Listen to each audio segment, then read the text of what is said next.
أعوذ بالله من الشيطان الرجيم. بسم الله الرحمن الرحيم. الرحمن علم القرآن، خلق الإنسان علمه البيان. الشمس والقمر بحسبان، والنجم والشجر يسجدان. والسماء رفعها ووضع الميزان، ألا تطغوا في الميزان، فأقيموا الوزن بالقسط ولا تخسروا الميزان. والأرض وضعها للأنام، فيها فاكهة والنخل ذات الأكمام، والحب ذو العصف والريحان. فبأي آلاء ربكما تكذبان؟ خلق الإنسان من صلصال كالفخار، وخلق الجان من مارج من نار.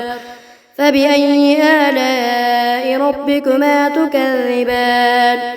رب المشرقين ورب المغربين. فبأي آلاء ربكما تكذبان؟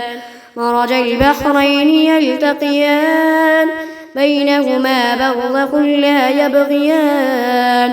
فبأي آلاء ربكما تكذبان؟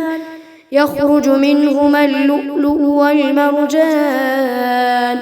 فبأي آلاء ربكما تكذبان؟ وله الجوار المنشآت في البحر كالأعلام. فبأي آلاء ربكما تكذبان؟ كل من عليها فان، ويبقى وجه ربك ذو الجلال والإكرام. فبأي آلاء ربكما تكذبان؟ يسأله من في السماوات والأرض، كل يوم هو في شأن. فبأي آلاء ربكما تكذبان؟ سنفرغ لكم أيها الثقلان. فبأي آلاء ربكما تكذبان؟ يا معشر الجن والإنس إن استطعتم أن تنفذوا من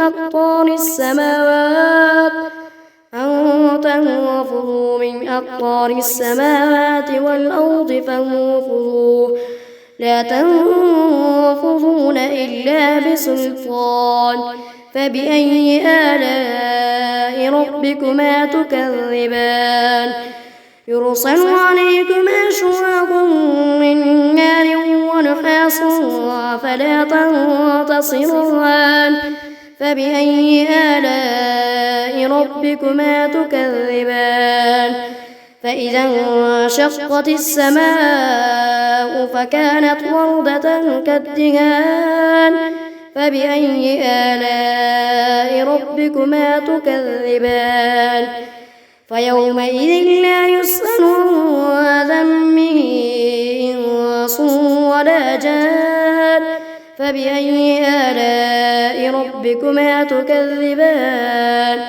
يعرف المجرمون بسيماهم فيؤخذ بالنواصي والأقدام.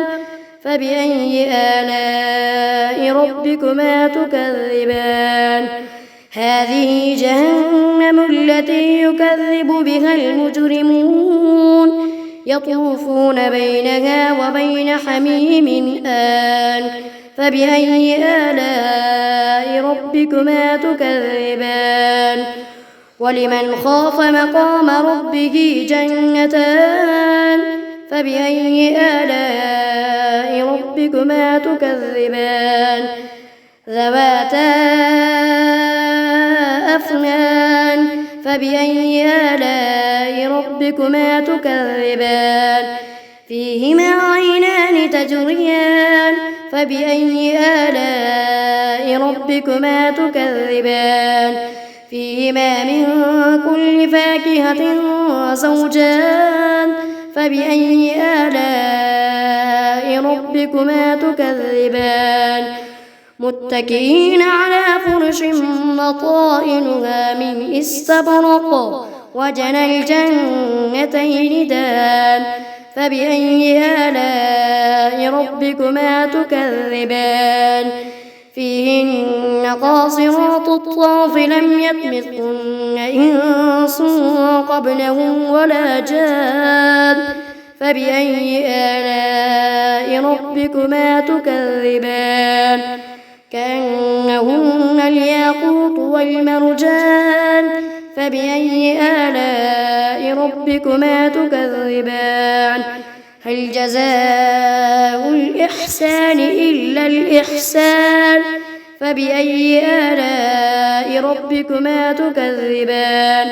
ومن دونهما جنتان فبأي آلاء ربكما تكذبان مدهامتان فبأي آلاء ربكما تكذبان فيهما عينان نضاختان فبأي آلاء ربكما تكذبان فيهما فاكهة ونخل ورمان فبأي آلاء ربكما تكذبان فيهن خيرات حسان فبأي آلاء ربكما تكذبان حور مقصورات في الخيام فبأي آلاء ربكما تكذبان لم يطمثهن إنس قبلهم ولا جان فبأي آلاء ربكما تكذبان متكئين على رفرف خضر وعبقري حسان فبأي آلاء ربكما تكذبان تبارك اسم ربك ذي الجلال والإكرام.